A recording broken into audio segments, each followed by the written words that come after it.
मध्ये ना भरपूर प्रोटीन आहे. मलाच नाही आवडत केला. मजबुरी खावं लागतं कारण की माझा उपवास आहे. मग दर शुक्रवारी काय साबुदाण्याची खिचडी बनवू. केलं 2 केलं खाल्ली आणि 1 कप चाय पिऊन चुपचाप बसून. नंतर मला ना तेल बनवायचं होतं आयुर्वेदचा.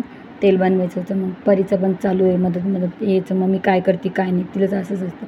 10 रुपयामध्ये एवढं सगळं कढीपत्ता आणले मम्मी. मग तेल बनवून टाक. माझं पण तेल संपलं होतं आयुर्वेदचं. मी बनवून ठेवते घरी केसासाठी लावायला. मग तुमच्यासोबत शेअर करते मी. चला कढीपत्ता घेतली आणि ज्या काय पॅराशूटमूळ खोबरेचं तेल घ्यायचं. दुसरं तेल घ्यायचं. मी तर हेच यूज करते म्हणून हेच तेलमध्ये वेळ टाकली.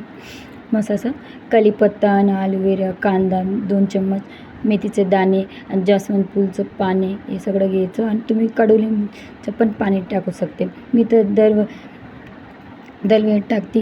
हे वेळेला नाही टाकली कारण पहिलं पण कधी काल मी तेल ती ना पावसाचा टाईम आहे ते पाणी ना एकदम थंड राहते म्हणून मी नाही टाकली. ते डॅन्ड्रफसाठी चांगलं असतं.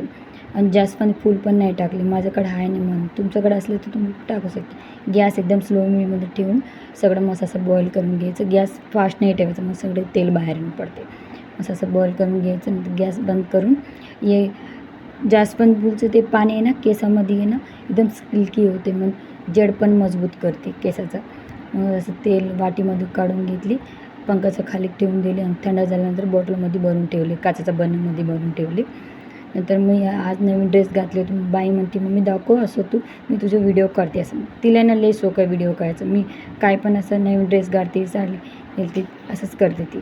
व्हिडिओ तर नक्की